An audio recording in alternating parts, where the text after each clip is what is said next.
वाराणसी से खबर है। ज्ञान व्यापी मामले की सुनवाई करने वाले जज को भी सता रहा है अपनी सुरक्षा का खतरा। ये बड़ी जानकारी देखें।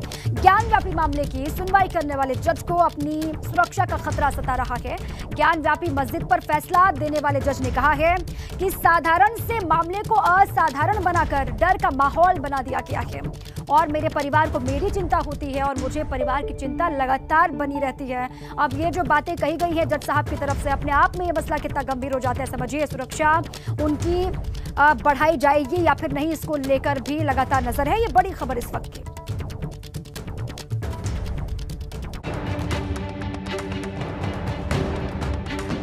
न ज्ञान वापी मस्जिद परिसर का सर्वे रुकेगा और न ही कमिश्नर नियुक्त किए गए वकील बदले जाएंगे। ऐसा आदेश देने वाले वाराणसी की जिला अदालत के सिविल जज सीनियर डिवीजन रवि कुमार दिवाकर को अब अपनी और अपने परिवार की सुरक्षा की फिक्र सताने लगी है। जज साहब ने इसकी चिंता अपने आदेश में बाकायदा की है। सिविल जज रवि कुमार दिवाकर ने अपने आदेश में लिखा, इस साधारण से सिविल वाद को बहुत ही असाधारण बनाकर एक डर का माहौल पैदा कर दिया गया।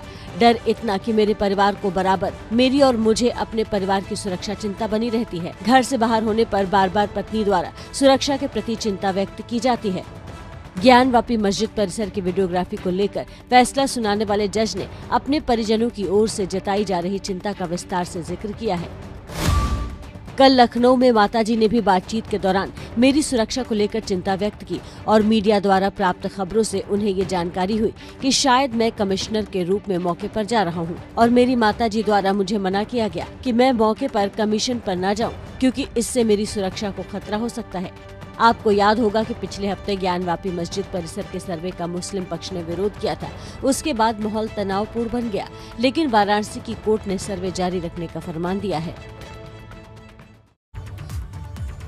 अब आगे बढ़ते हैं, बात करते हैं राज ठाकरे के अयोध्या आगमन की। अयोध्या पहुंचे भाजपा नेता विनय कटियार ने राज ठाकरे के अयोध्या दौरे को लेकर कैसरगंज से सांसद बृजभूषण शरण सिंह के विरोध को गलत बताते हुए कहा कि राम जन्मभूमि सबकी है और वहां पर किसी को रोकना अनुचित है। उन्होंने कहा कि राज ठाकरे का स्वागत किया जाना चाहिए। विनय कटियार ने यह भी कहा कि हम ये कहें कि हम अयोध्या में घुसने नहीं देंगे तो ये गलत है। राज ठाकरे अगर आ रहे हैं तो उनका स्वागत होना चाहिए। वो आए, दर्शन करें, आराम से दर्शन करें, अयोध्या घूमें, जाएं, उनका स्वागत होना चाहिए। अब इसके लिए कोई प्रतिष्ठा बना ले, ये अच्छा नहीं है, क्योंकि कोई बम्बई की लड़ाई है, हम अयोध्या को लेकर के लड़ें कि अयोध्या में हम घुसने नहीं देंगे, अयोध्या में हम दर्शन नहीं करने देंगे।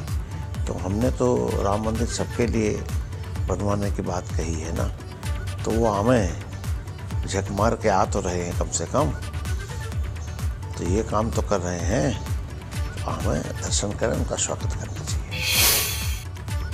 देखिए, बृजभूषण शरण सिंह और राज ठाकरे को लेकर अब तक क्या क्या अपडेट है ये भी आपको बता देते हैं। राज ठाकरे पर भाजपा में यानी कि पार्टी में ही रार है। 5 जून को अयोध्या के दौरे पर आ रहे हैं राज ठाकरे, मनसे प्रमुख, और बृजभूषण शरण सिंह ने राज ठाकरे को चेतावनी दी है। राज ठाकरे पहले उत्तर भारतीयों से माफी मांगे, ये बृजभूषण शरण सिंह ने कहा है, और माफी मांगने के बाद ही अयोध्या आने देंगे, ये भी बातें उनकी तरफ से कही गई हैं। और राज ठाकरे पर बृजभूषण के साथ भाजपा नेता नहीं है, कोई भी नेता भाजपा का खड़ा उनके साथ दिखाई नहीं दे रहा। और अयोध्या से भाजपा सांसद लल्लू सिंह राज ठाकरे के साथ खड़े दिखाई दे रहे हैं। जो भी अयोध्या आएगा उसका स्वागत लल्लू सिंह ये पहले ही कह चुके हैं। और भाजपा नेता विनय कटियार की बातें भी अभी आपने सुनी, और वो भी राज ठाकरे के साथ ही दिखाई दे रहे हैं। राम जन्मभूमि सबकी है और किसी को भी रोकना उचित नहीं होगा, दर्शन करने से किसी को रोकना गलत होगा, ये भी उन्होंने कहा। राज ठाकरे का स्वागत सभी को करना चाहिए, विनय कटियार ने ये कहा था। अब इससे आप समझ गए होंगे कि भाजपा के भीतर ही, पार्टी के भीतर ही किस तरीके से रार है। राज ठाकरे के आगमन को लेकर एक तरफ खड़े हैं बृजभूषण शरण सिंह, कैसरगंज से सांसद हैं, और दूसरी तरफ तमाम नेताओं के बयान सामने आए हैं जिसमें कहा गया